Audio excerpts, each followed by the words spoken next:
सास। पंजाबी में कहावत है, सास चंगी होवे या ते दीवार ते टंगी होवे। संगीता की शादी भी एक ऐसे ही घर में होती है जहां उसकी सास दीवार पर टंगी होती है। ससुर और पति शादी के पहले दिन उसे सास के फोन पर भेजकर संगीता कमरे की सफाई करने में लग जाती है कि तभी उसे आवाज आती है, टेबल ठीक से साफ करो। ऐसे भी कोई टेबल साफ करता है? इससे अच्छा तो ये गंदा ही था। किसी औरत की आवाज सुन संगीता दंग रह जाती है और सोचने लगती है कि आवाज कहाँ से आई। आवाज को नजरअंदाज कर वो फिर से अपना काम करना शुरू करती है, लेकिन इस बार तो आवाज बिल्कुल उसके कान के पास से आती है। मेरा घर है ये। जब तक मैं थी चमका कर रखती थी, हर एक चीज शीशे की तरह थी। तुम्हें तो ना सफाई आती है ना कुछ पता है। क्यों तुम्हें मेरे घर की जिम्मेदारी दे दी गई है? पता नहीं तुमने मेरे बेटे को क्या दिखाई दिया। मैं होती तो एक से बढ़कर एक लड़कियों की लाइन लगा देती। अब संगीता को समझने में देर नहीं लगी कि ये आवाज किसी और की नहीं बल्कि उसकी सास की है जो दीवार पर टंगी है। वो उसके पास जाती है और कहती है, नमस्ते सासू माँ, मुझे तो कल ही लग रहा था कि दीवार में कुछ काला है। वो दीवार नहीं दाल होती है पगली।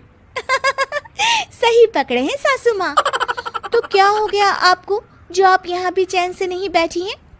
सुना मैंने आपका व्यवहार काफी गुस्से वाला था। चुप रह तू, ज्यादा बकर बकर ना कर। घर का काम करना तो आता नहीं, आई है मुझसे बहस करने। हाँ देखिए सासू माँ, मैं आपसे साफ साफ कह देती हूँ, मुझसे पंगा लेने की कोशिश मत करिएगा। तभी पीछे से संगीता का पति आता है। अरे संगीता, किससे बात कर रही हो? कौन है वहाँ? संगीता की सास की फोटो फिर से पहले जैसी हो जाती है। आपकी माँ से कह रही थी कि मुझे काम करना आता।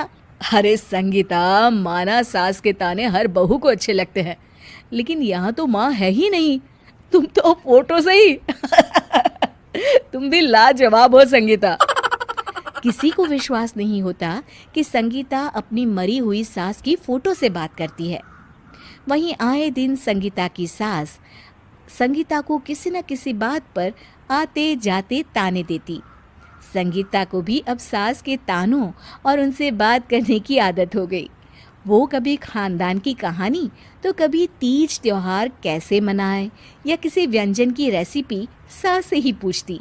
सारा दिन घर में अकेली संगीता की सास अब उसके लिए तानों के साथ पक्की साथी की तरह भी रहने लगी थी, जो किसी और को नहीं बल्कि संगीता को ही सुनाई देती।